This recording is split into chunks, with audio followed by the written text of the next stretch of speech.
Believe it or not, early in my career, I was the nice leader. Wow. Yeah, the too nice leader. Oh, no, not the too nice. Yeah, no. Well, and it wasn't that I was like too friendly or too, but I was like, no, I'll fight for the employees and I'll go against the corporation and all. Yeah, it was bad. Yeah. It was bad. Ouch. Yeah. Have you ever been the nice leader? Mm-hmm. More than I probably should have been. Yes. No big story like that, though? Oh, I mean, yeah. We'll get into this? Yeah, heartburn, all the things. Yeah. Ulcer? Ulcer. Another one? No, not another one. It was the same one. Same one. Good. Yeah. Find out about Chrissy's ulcers. Stay tuned. She's the CEO. He's the marketing and operations guy. If it's broken, you need The business fix.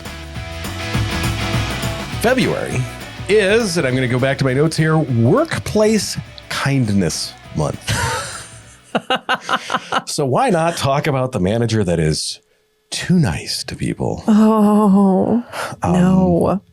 I always like, I mean, to me, just the toxic niceness, the person that walks around the office. Hi, are you having a wonderful day? No, it's horrible here because you don't do anything.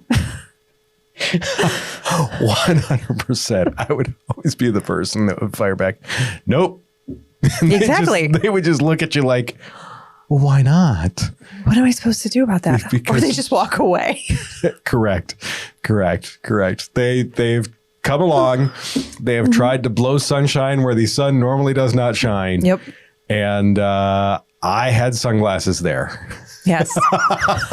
Always. The problem is we talk about the difference between nice and kind. Mm-hmm. Kind is very much not always nice up front. Yeah. Kind is sometimes direct. Kind is always direct for the most part. Yes. It's clear, but kind can sometimes hurt.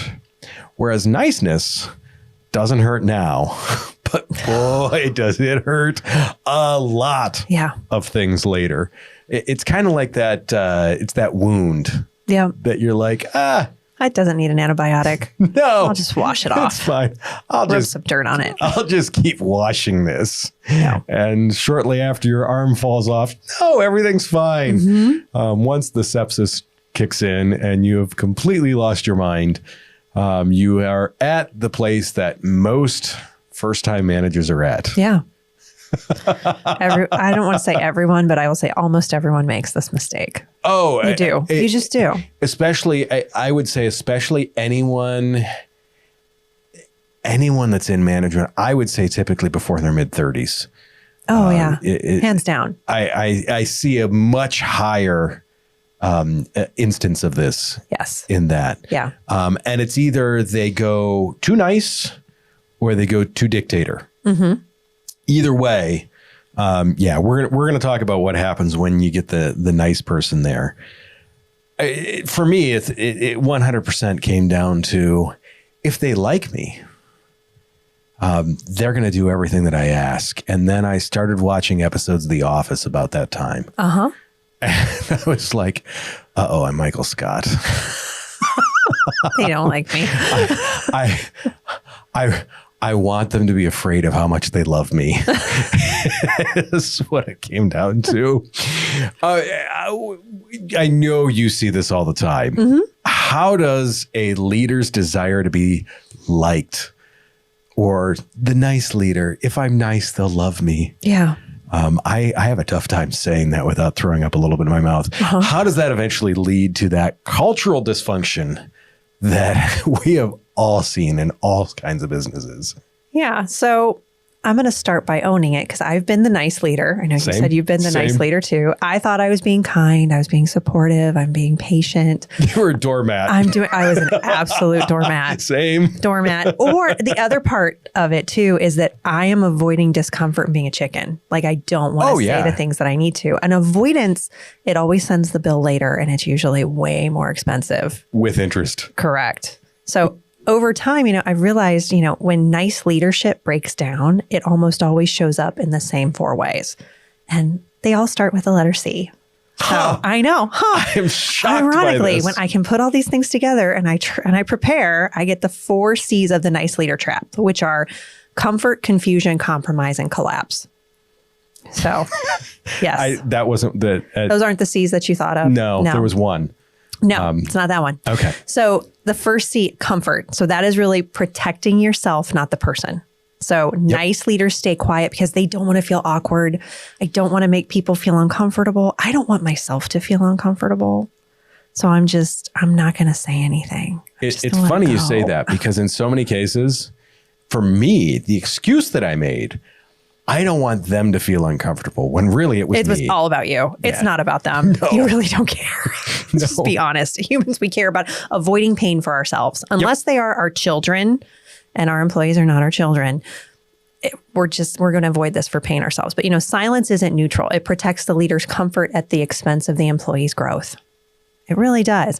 At Clarity, we see this all the time. Leaders think they're being kind, but they're actually withholding information that someone needs to succeed. So what you're doing is you're holding people back. And Gallup did this workplace survey. They workplace survey everybody all the time.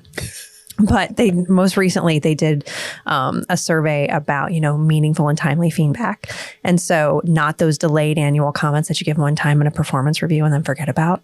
So 80% of employees are fully engaged when they have direct conversations. It's one of the biggest drivers of performance that you have.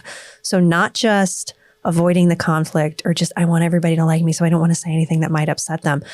Sometimes employees want to be upset. They want to know how they're doing. They want to know how they can improve. So it's time to learn how to have that sweaty 10-minute conversation. We've talked about several times. Deal with your own internal mess, the internal feelings of, I don't like how this is going to feel. Because if silence is about protecting your comfort, it's not kindness. And you're not being nice. You're being a jerk. It's funny how by trying to be nice, you're really the jerk. Yeah, you're the asshole. It's you. You're the problem. So let's talk about the next C, which is confusion. And this is the cost of unset expectations, not giving that feedback, right? So when leaders avoid direct feedback, confusion fills that gap. Employees are going to fill things with something else. They're going to play guessing games, how they're doing. And people, especially your team members, are terrible mind readers. They are. I've watched employees spiral into anxiety and disengagement because no one ever clearly told them where they stood. And that's not a performance problem. That's communication failure. So confusion really comes from your lack of communication. So, Gallup, again, continuing with that survey, 96% of employees believe that regular feedback benefits them. Yet only of those same that were surveyed, 16% say their most recent feedback was deeply meaningful. So you've got 96 out of 100 saying, hey, I really like feedback. It benefits me. And 16% of them out of that 96 are saying, yeah, but I got meaningful feedback. So there are 80 people out of 100 that are going, no one freaking talk to me. I don't know what's going on. Help. And that's confusion. The funny thing is you see me smiling. Yes. You do not see a confused nor a surprised look on my face. No, not at all. So you have to take the time to be clear in your communication. Unspoken expectations don't disappear. They turn into confusion. Oh, 100% agreed. Yeah. So the third C is compromise. And this is the nice piece. It's lowering the standard to avoid the sweaty 10-minute conversation. So this is where vision quietly dies. And I would say it's not so quietly. I was about to say it is kind of quiet because it's just you forget about it. Yeah. It's like that plant in the corner. I had that standard. Yeah. That would have been nice. It's that plant in the corner. You forget the water. It just wilted and died. Yep. Because I forgot it. Didn't scream. When leaders tolerate mediocrity to avoid that sweaty 10-minute conversation, they are compromising the standard and the mission. Yep. So I've had to look in the mirror and admit I wasn't holding people accountable because I didn't want to disappoint them. In doing that, I've disappointed the business. And that's where you really have to think of where is my mission? Because often I hear leaders, especially in family business, my mission is the people. No, your mission is the business. The business has to survive. If you let the people run amok or you don't do the things that you need to do to communicate with the people so the people can do the things so the business is successful, then the business slowly dies. Then what do you do with the people? You failed them. If you really want to do right by the people, do right by the business and make sure that the business is a healthy organism. So McKinsey, another group that loves to survey people, they did a workplace survey. Really? I know. They're amazing. Found that companies that truly focus on people and performance are 4.2 times more likely to outperform their peers and see higher revenue growth. You want to hit your goals in 2026? Don't compromise. All right. Give the focus on performance. When you let mediocrity slide to stay nice, it costs you that advantage. Yeah. So much of leading in the C-suite, I think, and really leading as a visionary of your small business is managing yourself to manage human behavior. Let me say that again. You've got to manage yourself to manage the human behavior. You have to lean into that uncomfortable. And if you don't have the skills, you need to develop those skills. Because if you compromise the standard, you've compromised your vision. Yeah. Yeah. And I see it too, as if you compromise the standard for one person, you have now compromised You've done it for everybody. Yeah. You've done it for everyone. Yes. So, and the fourth one is, collapse of trust. And it's really simple, and like knowing that your best people are watching. So this is the most expensive consequence out of all of the 4 C's. It's dealing with the collapse of trust. So high performers see everything. When poor performance is tolerated for the sake of being nice, all of that trust erodes. And we've talked about this in a lot of other episodes. Your best people don't think this leader is kind when you're not doing what you're supposed to do. When you're They not. were so nice to me. Yes. No, they're thinking that the leader isn't protecting them. The leader isn't protecting the team, which means they don't care about me. And that's when those high performers start to engage. Because if you're not caring about the business, you're not caring about those high performers. And that's when they disengage or leave. And so 2023 State of Team survey by Gallup, it was the first survey after they did the big COVID survey. Found that teams with high psychological safety, especially as we're leaning into innovation in 2026 with AI adoption, it's really important that high psychological safety has a product of direct and honest communication. And those organizations that have high psychological safety outperform others by 27% on innovation and 18% in customer satisfaction. So you want to be heads above your competition, build trust. 100%. That's it. I mean, it really underscores that trust and candor correlate with performance. And the absence leads to disengagement and turnover. So when, teams feel safe to speak directly, not gloss over those hard things, they outperform others. I mean, and that's trust paying off. Without it, high performers quietly disengage. And I would say high performers don't quit because leaders are too direct. They quit because leaders aren't. I agree. Yeah. Wholeheartedly. It's funny because when you see the high performer wants that direct feedback so they can do better. Yes. That's why they're a high performer. They do.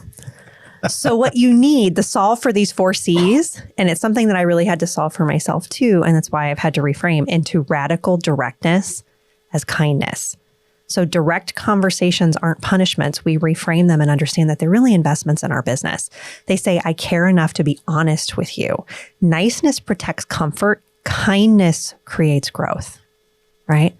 So as we recap through these C's, comfort creates confusion. Confusion leads to compromise. Compromise causes that collapse of trust. And radical directness is what breaks that cycle. It replaces comfort with clarity, replaces confusion with honest expectations, and it replaces compromise with standards that people can trust. And you've got to remember that radical directness isn't about being harsh. It's about being human enough to tell the truth early, kindly, and clearly. And when leaders do that, trust doesn't erode, it actually strengthens. And I would say the most important part of all of that is telling the truth early. Because procrastination is a huge component of dealing with the collapse of trust. Totally agree. Totally agree with that. Yeah. Yes. Trust is such a huge thing. Mm-hmm. And what people don't realize is if you, let's call it a deposit. Let's say, let's treat it like a bank account. If you deposit $10, $10, the minimum you can take out is $100. Doesn't matter. You have to do 10 things right to forgive that $100 wrong. Absolutely. Yeah. People need to see that. So, Josh, how does culture avoid tough talk impact the bottom line and operational efficiency? I'm afraid. I just want to be nice. I'm afraid to have the hard conversation. Me personally, I have been accused of being under nice at times. I have too. More recently. Yeah, there's a certain point where I'm like, this is the thing. And they're like, well, you didn't need to put it that way. There's an arc in your career map, I think, as every human, where it's like we hit that point of like, yeah. And it's too direct, you got to push it back. It's both personal and personal life too. The thing that I see is the sugarcoating isn't necessarily for employees to feel supported. Mm-hmm. If you're supplying the tools, resources, and backing that they need to succeed, they can handle the truth. They can. They truly can. They truly want that because they know that, first off, if you're consistent in how you do things, when you tell them, hey, you've screwed this up, they know they've screwed it up. It's not just you had a bad day. Mm-hmm. So the part of it that part of what I make sure that I am doing in order to be nice, but not too nice is, first off, we're offering continued training. Yes. Very nice, not too nice. But once again, I am showing the support because I need my people to feel supported because sometimes I'm going to be a little too direct. I'm going to be like, you screwed that up. You're going to be like crying. You're like, oh, this may have happened. Did this happen this week? Not this week. Maybe not last week. But yeah, so to me, I err on the supportive side of things because, like I said, how can I help? Sometimes I can be under nice or unnice. But nice deficiency. Yes. I didn't take my nice vitamin that day. I'm nice deficient. The other thing is too is like goal advocacy. So regularly asking what their personal and professional goals are. Where do you want to be? And like working with them to help that. Yes. Once again, this is building that trust. So when I say something that's under nice, the other piece is removing those bottlenecks. When they talk about it, sometimes they don't have the tools or resources that they need. I just had 2 people in my organization be like, hey, we'd like to change this tool. They're like, the tool we currently have, it sucks. It's old. It doesn't work well. I'm like, it does get the job done. And where we're at, and I did the research. Yeah. They know I did the research. So when I came back to them and said, look, I know you don't like this tool. We're still using this tool. We have to use it. Mm-hmm. They're like, okay. So once again, I presented that in a way, probably a little bit under nice to them. Like, nope, you're stuck with it. But it was there. Now, previously in my career, I would avoid those difficult conversations. Yeah. And it's funny, I didn't really think about this until you mentioned something earlier. Okay. I felt the protector for my employees because I was working in a very, very toxic environment. They would fire people, I don't want to say at random, but kind of at close. Okay. So if I had an employee that was underperforming, I would kind of be like, hey, let's look at your numbers. Let's do this together. Right. Let's do this together. Mm-hmm. Let me help you. And let's work on your numbers. Okay. And it would be that quiet and it would be that hush hush. And I know you're trying really hard, but let's see what we can do to really like give it your all. Okay. Mm-hmm. And I know you're trying to picture 20-year-old Josh saying that. You're like, who the hell is that guy? Well, it's also no, because it's totally reasonable. It's fear of discomfort. We know as humans, everything that we do is to avoid pain, and that was to avoid pain. You're being nice to avoid pain later. Yeah, it really, to me, it's that. It was that avoiding pain for me and for them, and to try and protect them. Exactly. In a highly, highly volatile environment. Because you know what could potentially be coming. Correct. Like, don't wake the dragon. Exactly. We're going to tiptoe. I knew, and the problem is I knew if one of my employees was underperforming, I was going to get screamed at. Exactly.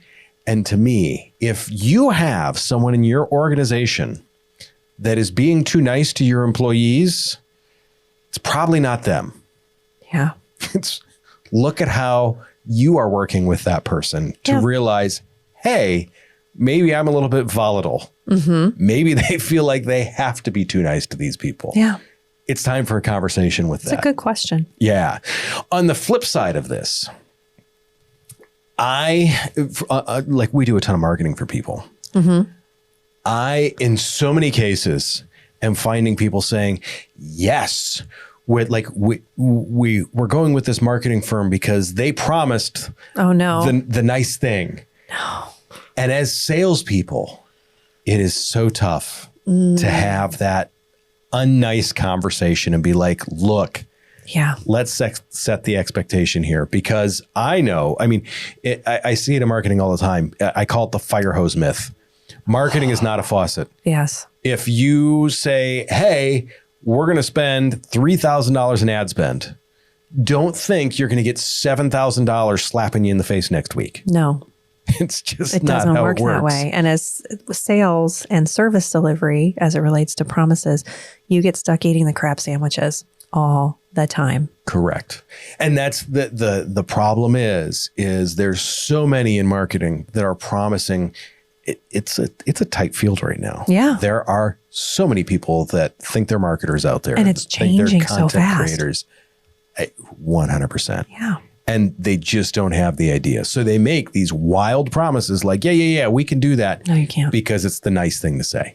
Yeah. We want to make you feel good. Right. Make you feel good. They just want to get that first check. And the problem is there are so many companies that are turned off to marketing because of it. Period. Because of it. Absolutely. Because they don't realize that this, once again, is put $10 in now, put $10 in next month, put $10 in the following month, put $10 in the following month, and you'll probably get $5 back. Mm-hmm. Then $10 back. Then $20 back. Yeah. Then $50 back. Then $100 back. But you got to keep feeding it. You got to keep paying attention. And it's not going to be tomorrow. No. It's a long game. The $2 tomorrow. Everyone says, I want to spend $1 today and get $2 tomorrow. It's not going to happen. It's not going to happen. So that is the nice piece of the sales and marketing that I wanted to talk about. The other thing is that I find too with nice leadership, it's vague instructions. Can you go ahead and just get the thing done for me? No, you're not being clear. Right. It's not clear. You're not being kind. Whenever you get to it, it's fine. You're being a nice a-hole. You're not correct. Not being clear. Because when the client comes in and goes, hey, it's Wednesday, where's my shit? And you're like, and then you go to your employee like, hey, do you have the thing done? Wait, I told no. Yeah, those are the whole things. And once again, we've talked about this decision paralysis. Mm-hmm. In an effort to keep everyone happy, nice leaders often struggle to make a hard binary decision. Mm-hmm. Sometimes you have to say, damn it, we're doing the thing. Yes. Damn the consequences, it's happening. Yes. You have to do that. Indecision's a decision. Every time you need to look at the team over the individual. Yep. Look at things as a whole, not, I don't want to upset Bob. Bob's had a rough day. No, for the sake of your business is your baby. Right. Don't piss off the rest of your staff because Bob has had a rough day. No. Bad idea.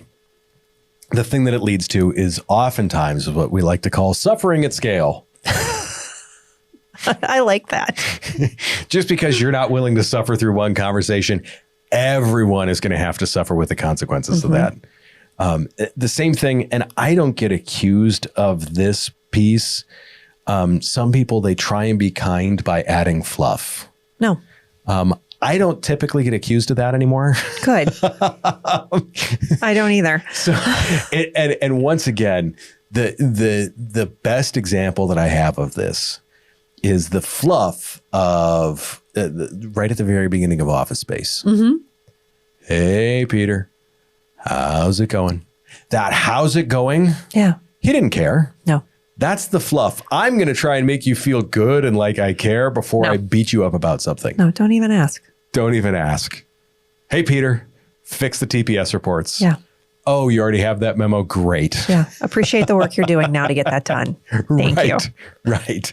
It's so funny. It's one of those things where I don't think they intentionally wrote the kindness in there. Yeah. But it totally fits. Oh, it does. And the same thing is if you want classic examples of this, this whole thing, we could have just played an episode of The Office. Any one of them. Oh, absolutely. Anything that involves Michael Scott. He wants people to fear how much they love him. No. No, you don't. No. I want my people to have respect for me and occasionally be pissed off at me. Mm-hmm. And they should be. They should be. Yeah. They're occasionally going to have a dartboard with my picture on it. I'm here to make them better. They're here to help me be better. Correct. We're going to grow the business. It's to me, it is that it's very much a coaching thing. Yeah. You've heard me say this ad nauseum. Success is a shared thing is our core value of our business. Mm-hmm. If my employees are successful, I will be also. Absolutely. In that, occasionally, there's going to be some uncomfortable things. It's the same thing. Think of it as like a running analogy. Yeah. You don't get to the finish line like comfortably. No. At least not in anything but last place. No. We're both big. You're the one that coined this. The sweaty 10-minute. You're the one that said this here at least first. Yes. The sweaty 10-minute conversation. Yes. What's your first big tip on that? So it doesn't get easier by waiting. It only gets heavier. Yeah, so you just gotta freaking do it. So much worse. But what helps is framing it around shared goals, not personal failure. So you walk in knowing 3 things when you have the sweaty 10-minute conversation: what behavior needs to change, why it matters to the team, and what better looks like going forward.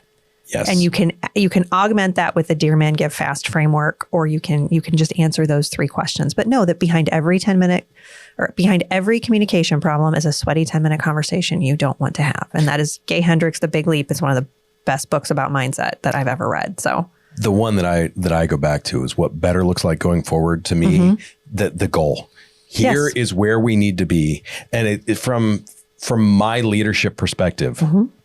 when I say, here's the goal, here's where we need to be, how can I help? Because those are the 2 things that I'm always going to say together. Here's where we're going. How can I help? Yes. 90% of the time, they're like, I just need to do the thing. Yeah. You don't need to help. You need to offer your help. Exactly. But just be there. Yes. And if you are someone who gets emotionally hijacked because you're not being quote unquote nice, then really practice the conversation. Write it down, take some notes, coach it on your own, practice it in front of a mirror. And I know people are probably rolling their eyes like, really, I need to do that? Yes, you do. You do, because if you're not good at this and it has not come natural to you, you need to practice it. Because I promise you, your business will get so much better when you are good at having these conversations. And even if you preface it with, we're going to have a hard conversation right now and I'm probably going to suck at it, but we're going to figure it out together. I've prefaced conversations with that before, where I've had to deal with something that's difficult. I'm like, look, we're going to have a sweaty conversation. I don't want to have it. You don't want to have it, but we're going to have it right now. And then we get through it. It's funny because this is the thing where I find the difference between us, because you've had to coach yourself through it. I'm just naturally an asshole. I can be too. I also know that there are times where I can get emotionally hijacked, especially in working in a generational family business where there were individuals that were in the organization like when I was in 5th grade. And I had to deal with, how do I coach these individuals to do something right? Or how do I coach them to do the things that I need to do? How do I create guardrails and expectations? Well, I just want them to like me. Well, at the end of the day, there was one that was never going to like me because he hated the fact that I was in charge and he wasn't. Well, I'm like, you didn't write a $3 million check and I did. So tough toenails. This is what it is.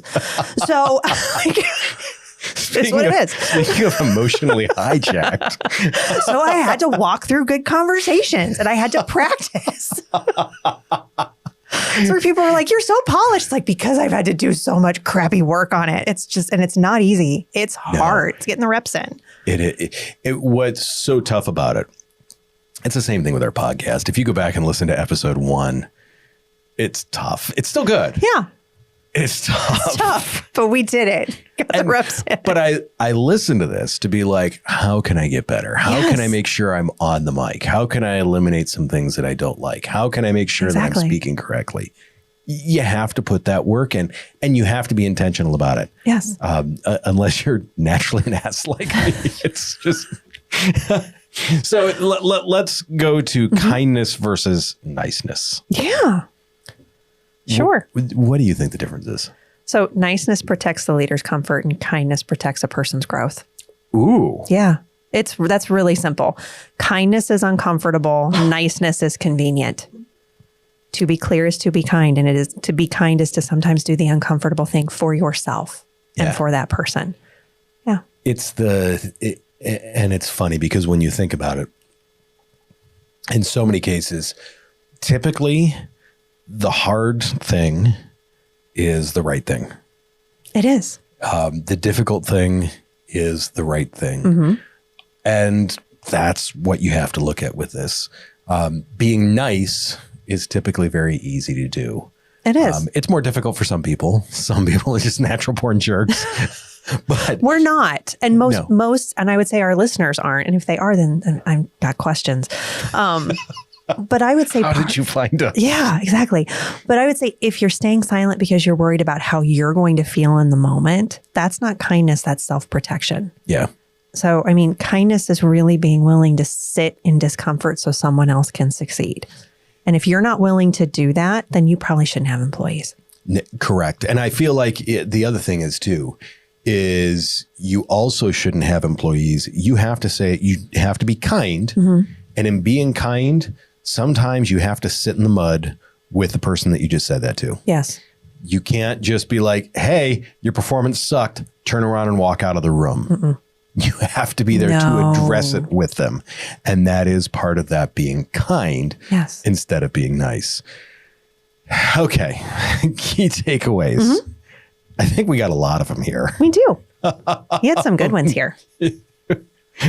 I'll let you start with one because I think this is more up your alley. So as a kindness check. So before staying silent, you need to ask yourself, am I being quiet for their benefit or to protect myself from that awkward moment? Is this about them or is this about me? Yeah, no, that's a huge one. For me, the one that I want to jump to is this: protect the standard, not the story. I like that. Look at what's actually happening. Look at like what your standards are, not and I mean, I get that if someone's having issues, if someone's having personal problems, you need to address those things, but they still need to be addressed. Yeah. Ignoring them is not being kind. Yeah. And I would say you normalize your nervous system. So if the conversation is hard or it feels hard, just name it. You know, you can say, this might feel uncomfortable, but this conversation matters. You can preface it. It lowers defensiveness. It models emotional regulation. Leaders who regulate first create space for honesty to land. And even if the person doesn't like the conversation and the direction that it goes, you have at least shown that you are human, that you care, and that you want to be clear. And this isn't easy for you either. I'm glad you explained that, because when you said name it, yes. If someone asked me like, where are you going? I'm going to go have a bob. No, that's not what I mean. Naming it as, we're going to have a sweaty 10-minute conversation. Name it after the person you keep having the conversation with. No, don't do that. Oh, okay. I just wanted to check. No. I just wanted to make sure. Name the feeling, name the situation. Don't give it an actual name. No. The other one is schedule it, put it on a calendar, make sure it's going to happen. If you say, I'll get to that later. Oh, look, an email just came in. I'll answer that. Yeah. Granted, it was spam. Stop it. Stop it. Put it on the calendar. Just do it. Yes. Just get it done and over with. Well, and I would tell you too, from an HR perspective, we document the growth. So you ensure that the feedback is documented and constructive, and you're giving the employee a clear roadmap for what better looks like. Because there are some times where you'll have these conversations and better does not happen. So it's really important that you have it documented so that you can continue to figure out what your next roadmap is going to be. Totally agree. So I know you're totally perfect with this. So am I. So we won't have an answer to this. But what's one nice thing you said recently that you wish you'd been more direct about? So let's circle back on that. Let's come back to that later. First off, I hate that saying. I know you hate that saying, but there are times where it's just like, we're going to put a pin in it. We're going to let it go. Oh, all the things. Can I hit all the things that you hate? I'm doing it right now. But it's true. You just say, you know what? Let's come back to that later. That wasn't nice. Yeah, too bad.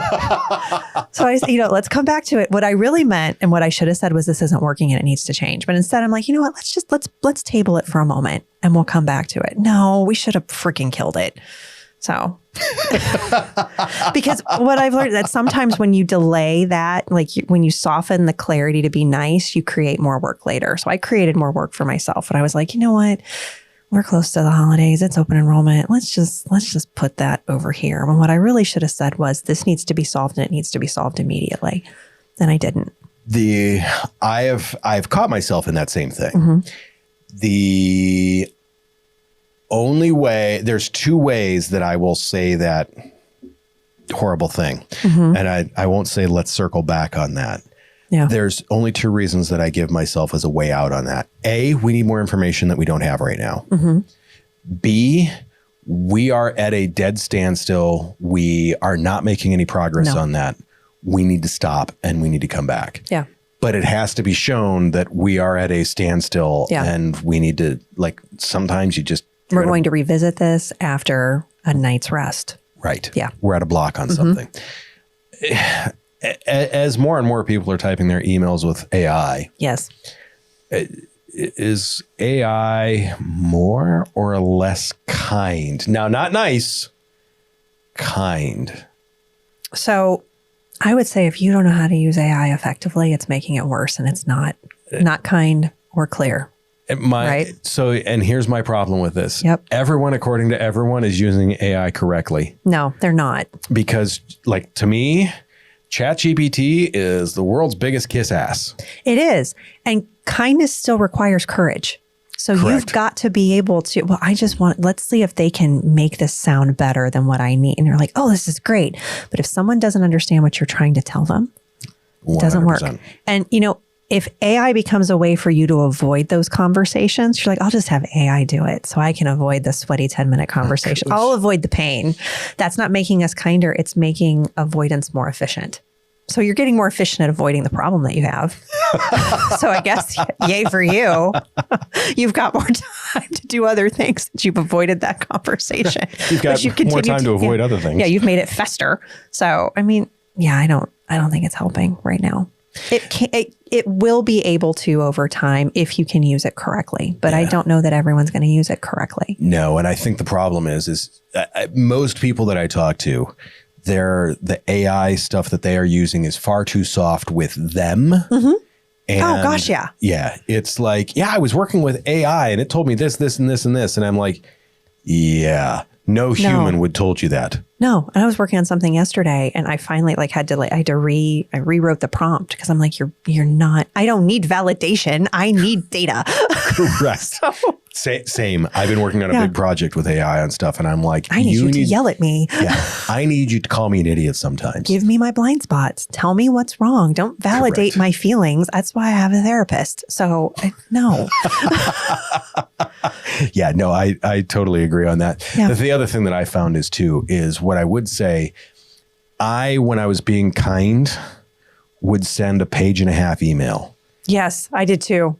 AI would help me trim that down in some cases. So that it would help me with. So if you type out the 4-page email and like, I need help summarizing this. Correct. Yeah. That is a way to use that. Yeah. AI is not the writer. You have to be the editor. Yes. So question though too for you on the marketing side. As marketing trend, I got a question.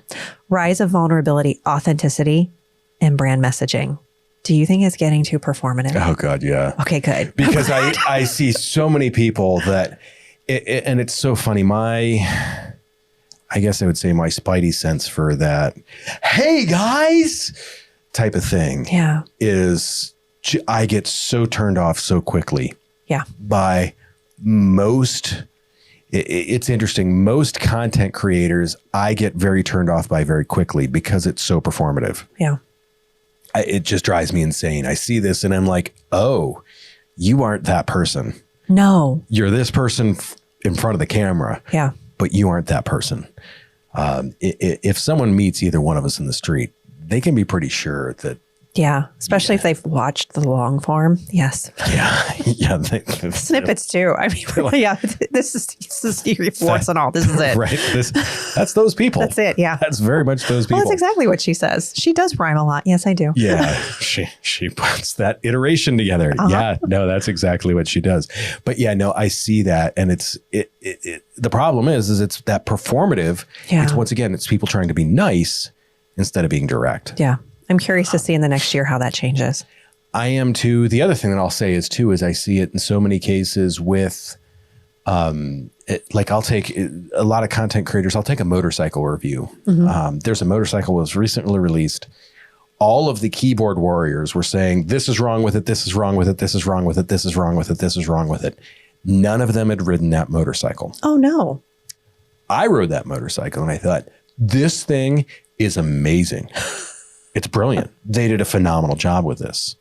But I hear a lot of content creators are like, oh, people want to hear this, so this is what I'm going to tell them. That's what ChatGPT is telling them to say. Correct. No. Whereas the ones that I actually trust are saying, like, look, I got this. I like this. There's one or two things that I'm like, overall, it's brilliant. And those are the ones where I'm like, okay, these are the people that are being authentic. Yeah. Experience and original thought. Imagine. Oh, I know. It's amazing. That. Speaking of original thoughts, there is 42 episodes worth on businessfixpodcast.com. People should go there. They should look at all the stuff. They should binge all the episodes. Yes. Just put it, I don't know if I'd be understandable at 1.5 times, but maybe. We're interesting. Depending at 2 times speed, I sound like a chipmunk. So I will say that. I'm glad you said that because I've noticed that too. I do. I talk fast. Sorry, guys. Not sorry. It's efficient. Chrissy's highly efficient. Make sure you get us at the Business Fix on all the social medias. Would love to hear a review from you. How are we doing? Yes. Are we good? We bad? We screwing this up? Who knows? Should Chrissy's start punching me mid-episode? Any one of those things. I already know Tammy's going to say a big yes to that one. That being said, next week's episode is Culture Killers. Dun, dun, dun. It's going to be fun.